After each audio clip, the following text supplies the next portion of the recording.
कहानी का नाम भाट का वचन। इस बात को आज 800 वर्ष बीत गए। उन दिनों गुजरात पर सोलंकी राजा कुमारपाल राज्य कर रहा था। सोलंकियों ने लगभग 300 वर्ष गुजरात पर राज्य किया। उनका राज्यकाल गुजरात के इतिहास में स्वर्ण युग कहलाता था। सिद्धराज जयसिंह के मरने पर 50 वर्ष से भी बड़ी आयु में कुमारपाल गुजरात की गद्दी पर बैठा। सिद्धराज महाप्रतापी राजा था, पर वह अपुत्र मरा। कुमारपाल उसके खानदानी भाई का पोता था। सिद्धराज उससे प्रसन्न न था।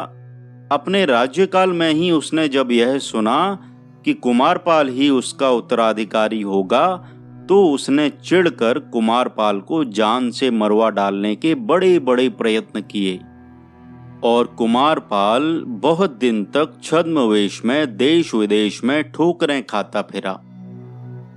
कुमारपाल ही गुजरात का राजा होगा, इस बात की भविष्यवाणी एक जैन यति हेमचंद्र ने की थी। कुमारपाल ने राजा होकर हेमचंद्र को अपना गुरु बना लिया और उसके इतना अधीन हुआ कि लोग उसे जैनी कहने लगे। यों सोलंकी राजाओं के इष्ट देव भगवान सोमनाथ थे। वे परम माहेश्वर कहाते थे। कुमारपाल का शैवों पर यद्यपि उदार भाव रहा, परंतु जैन धर्म पर उसकी ऐसी आस्था बढ़ी कि राज्य के नियमों की भी परवाह न कर उसने जैनों के साथ भारी भारी रियायतें कर डाली। उसने जैन श्रावकों का करोड़ों रुपयों का आयकर माफ कर दिया। अनेक जैन उपाश्रय बनवाए। जैन धर्मों की अनेक वृत्तियां नियत की। जैन यतियों का भरे दरबार में स्वागत होने लगा। अनेक जैन मंदिरों की उसने स्थापना की। हेमचंद्र बड़े भारी पंडित थे। वे तांत्रिक और यंत्र शास्त्री भी थे। उन्हें कलिकाल सर्वज्ञ कहा जाता है। उन्होंने अनेक ग्रंथ लिखे। उनके प्रभाव से गुजरात की राजधानी पाटन संपूर्ण भारत में विद्या का केंद्र हो गई। जैन ग्रंथकारों ने कुमारपाल पर बहुत ग्रंथ रचे। उन्होंने अपनी प्रशस्तियों से कुमारपाल का यश दिग्दिगांत में फैला दिया। परंतु राजा पर जैनों का यह प्रभाव और पाटन में उनकी सत्ता का प्रभुत्व उसके भाई बंदों को रुचा नहीं। उन्होंने उनके तथा राजा के विरुद्ध बड़ा भारी षड्यंत्र संगठित कर डाला और वह विद्रोह के रूप में फूट निकला। एक बात और थी। पाटन के सोलंकी राजा शैव थे, परंतु प्रधानमंत्री परंपरा से जैन होते आ रहे थे। कुमारपाल का प्रधानमंत्री उदय मेहता था। वह बड़ा भारी राजनीति का पंडित और अर्थशास्त्री था। बहुत बार उसने आड़े समय में पाटन की प्रतिष्ठा बचाई थी। इस प्रकार इधर जैन गुरु और उधर जैन मंत्री, इन दोनों प्रबल पुरुषों के सहयोग से पाटन सोलंकियों का नहीं, जैनों का ही राज्य प्रतीत होता था। फिर पाटन में जैन सेठों के भी बहुत घराने थे। उनके लाखों करोड़ों के कारोबार संसार के देश देश में फैले थे। वे सब करोड़पति अरबाधिपति सेठ जैन ही थे। राजा जैनों के प्रभाव में था। अपने गुरु के विपरीत वह कुछ नहीं सुनना चाहता था। राज्य सूत्र जैन मंत्री के हाथ में था। व्यापार में भी उन्हीं का बोलबाला था। परंतु घर बाहर सर्वत्र जैनों के प्रति विरोध फूट पड़ रहा था। परंतु कुमारपाल बड़ा तेजस्वी राजा था। अपने जीवन की कठिनाइयों को झेलकर वह ढीठ और बहुदर्शी बन गया था। उसने अपने बहनोई सांभरपति अरुणोराज को अपनी बहन से एक अपशब्द कहने के अपराध में भरे दरबार में जीभ काट लेने का आदेश दिया था। विवेरा के राजा को कुमारपाल ने एक अनुरोध पत्र लिखकर कुछ रेशमी दुपट्टे मंगाए थे। इस पर वहां के राजा ने कुमारपाल की कुछ दिल्लगी उड़ाई थी। इसी पर कुमारपाल ने उस पर 700 सामंत और 20,000 सेना समेत मालव राजकुमार चाहन को भेजा। उसने राजा को युद्ध में मार 1,00,000 रेशमी दुपट्टे और 700 दुपट्टे बनाने वाले कारीगर कुमारपाल की सेवा में ला उपस्थित किए। ऐसा ही वह काल था। उसमें जिसकी लाठी उसकी भैंस की कहावत ठीक उतरती थी। उन दिनों मेदपाट चित्रकूट यानी कि मेवाड़ चित्तौड़ गुजरात के अधीन करद राज्य था। संभवतः जयसिंह सिद्धराज ने उसे माल वजय के साथ ही विजय किया था। 65 वर्ष की आयु में कुमारपाल ने मेदपाट के सिसोदियों से लड़की मांगी और मेदपाट के राजा को अपनी पुत्री बूढ़े कुमारपाल को देना स्वीकार करना पड़ा। घमंडी गुर्जरेश्वर सिसोदिनी को ब्याहने चित्रकूट नहीं गया। उसने अपना खांडा देकर जयदेव भाट को भेज दिया और आदेश दिया कि खांडे से ही सिसोदिनी रानी का ब्याह कर डोला पाटन लाया जाए। सिसोदिनी कुमारी का नाम चंद्रकला था। सिसोदियों का इष्ट देव एक लिंग था। कुमारी ने सुन रखा था कि गुजरात का राजा जैन धर्मी है और कोई रानी उस समय तक पाटन के चंद्र महल में प्रविष्ट नहीं हो सकती जब तक कि वह उपाश्रय में जाकर गुरु की चरण वंदना न कर ले। सिसोदिनी राजकुमारी हठ ठान बैठी कि प्राण चले जाएं तो अच्छा, परंतु मैं जैन उपाश्रय में नहीं जाऊंगी और जैन गुरु की चरण वंदना नहीं करूंगी। कुमारी के माता पिता ने बहुत समझाया, अपनी विवशता प्रकट की, पर कुमारी ने अपनी हठ नहीं छोड़ी। उसने जयदेव के आमने सामने बात की। रानी ने कहा, मैं जैन उपाश्रय में नहीं जाऊंगी तथा जैन गुरु की चरण वंदना नहीं करूंगी। भाट ने कहा, आपको न जैन दीक्षा लेनी होगी, न जैन उपाश्रय में जाना होगा, न जैन गुरु की वंदना करनी होगी। करनी पड़ी तो पहले भाट का सिर कटेगा, पीछे और बात। भाट से वचन लेकर सिसोदिनी रानी महल में बैठी, परंतु पाटन में आकर उसे जैन उपाश्रय में जाकर गुरु की चरण वंदना करने का आदेश दिया गया। रानी ने एकदम इनकार कर दिया। राजा भी हठ पकड़ गया। उसने कहा, तुम्हें अवश्य उपाश्रय में जाकर आचार्य की चरण वंदना करनी पड़ेगी। रानी ने कहा, राजा मुझे अमान्य कर दें, सूली पर चढ़ा दें, सिर काट लें, वह स्वीकार, पर जैन उपाश्रय में जाकर जैन गुरु की वंदना करना मुझे कदापि स्वीकार नहीं। राजा ने कहा, पाटन में यह हठ न चलेगा। रानी ने कहा, यह हठ नहीं, मेरा निश्चय है, अटल व्रत है, परंतु यह मेरी आज्ञा है। मैं भाट से वचन लेकर आई हूं, उससे करार करके महल में बैठी हूं। राजा ने जयदेव भाट को बुला भेजा। भाट के आने पर लज्जा त्याग रानी सामने आ खड़ी हुई। उसने सतेज स्वर में कहा, बाबा जी, आपके गुजरात में इसी भांति वचन का पालन होता है? जयदेव ने राजा से कहा, महाराज, सिसोदिनी करार करके आई है। कैसा करार? कि वह जैन उपाश्रय में नहीं जाएगी, गुरुदेव की पदवंदना नहीं करेगी।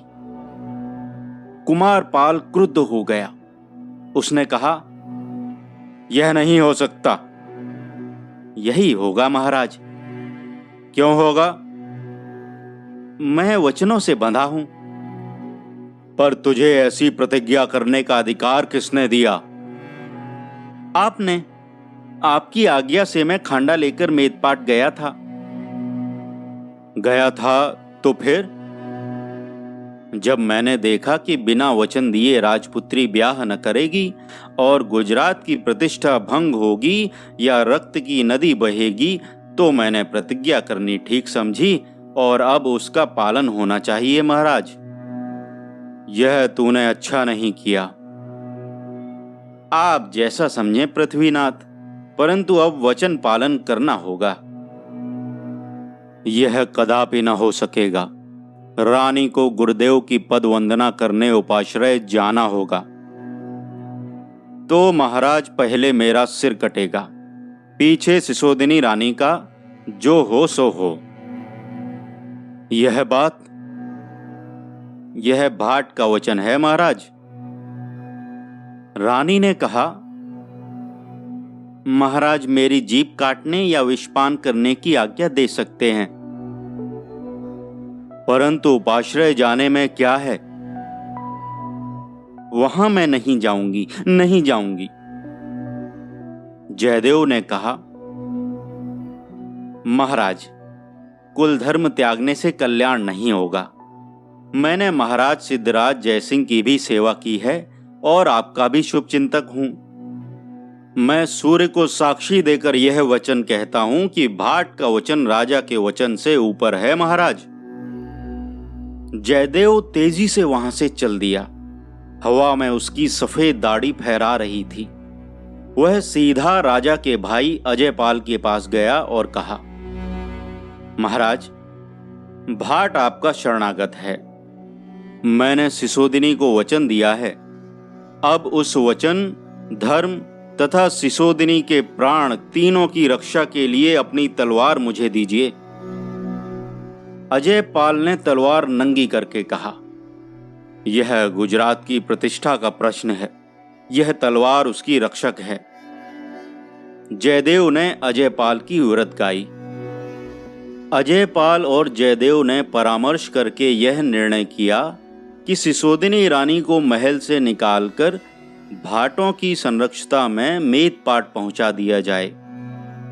अजयपाल की सहायता से रानी को महल से बाहर निकाल लिया गया और जयदेव के भाई बंद 200 भाट रानी के डोले को घेर कर तारों की छांव में पाटन से चल दिए। आगे आगे सारणी पर सवार जयदेव भाट 2 तलवारें बांधे चला।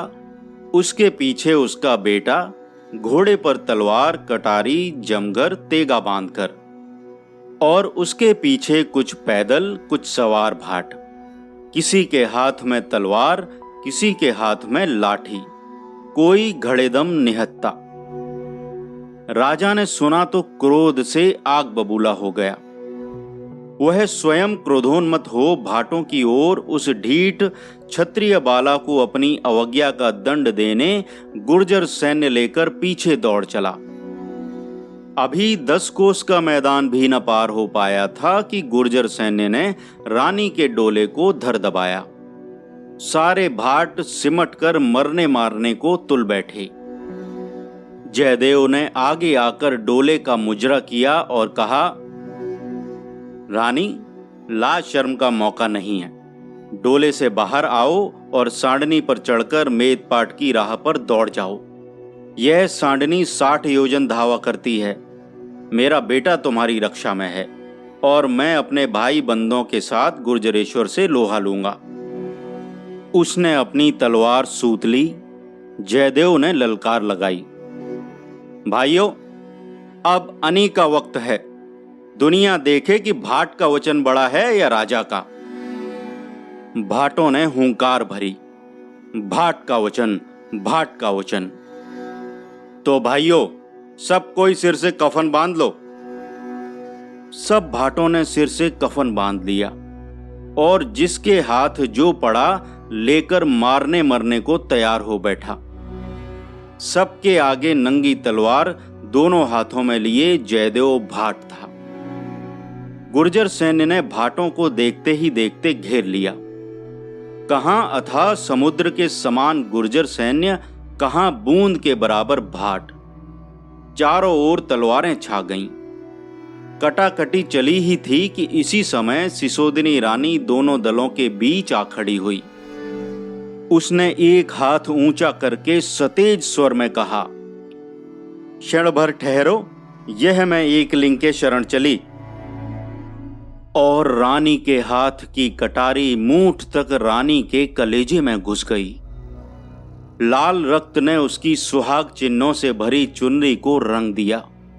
उसका निर्जीव शरीर भूमि पर झुक गया। जयदेव ने उन्मत्त की भांति दोनों हाथों की तलवार घुमाते हुए कहा, रंग है, राजपूतनी का रंग है। आ राजा, अब भाट का भी रंग देख।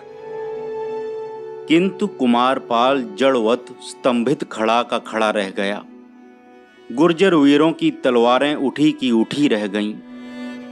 राजा घोड़े से उतर पड़ा और विषादपूर्ण दृष्टि से जयदेव की ओर उसने देखा। भाट ने कहा, अब सिसोदिनी रानी पर मेरा ही अधिकार है। उसके साथ अब भी मैं वचनबद्ध हूं।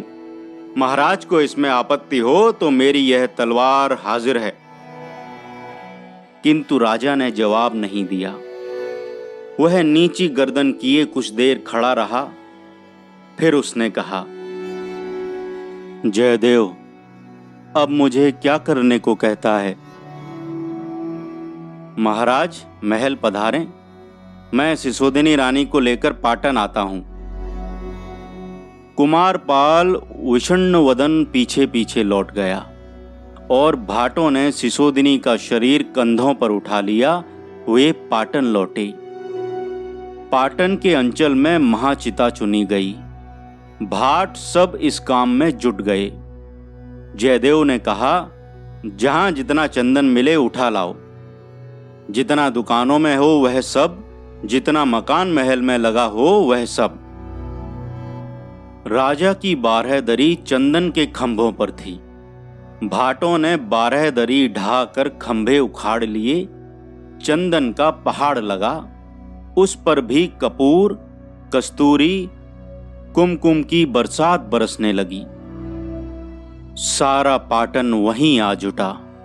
सभी के हाथों में श्रद्धा के फूल थे।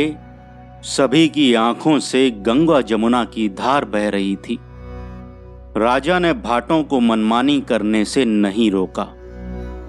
चिता सज गई। वह एक छोटे से पर्वत के समान थी।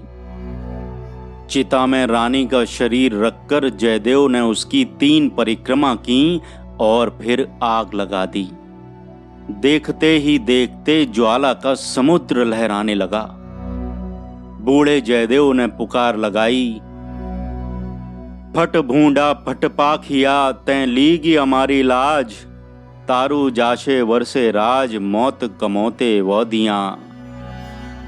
फिर उसने गर्दन उठाकर चारों ओर देखा। नरमुंड ही नरमुंड नजर आ रहे थे। उसने वांगल गाई, कौन भाट के वचन की आन मानता है, वह मेरे पीछे आए। और उछलकर चिता में कूद पड़ा। उसके पीछे उसका जवान बेटा और उसके पीछे एक के बाद दूसरे उसके 200 भाई बंद भाट। देखते ही देखते भाट के देश के 200 भाई बंद सिसोदिनी रानी के साथ उसी एक चिता पर जलकर खाक हो गए। एक चीख, एक आह भी किसी के मुंह से नहीं निकली। कहानी का नाम भाट का वचन। कहानीकार आचार्य चतुरसेन शास्त्री जी। वाचनकर्ता अमित पांडे।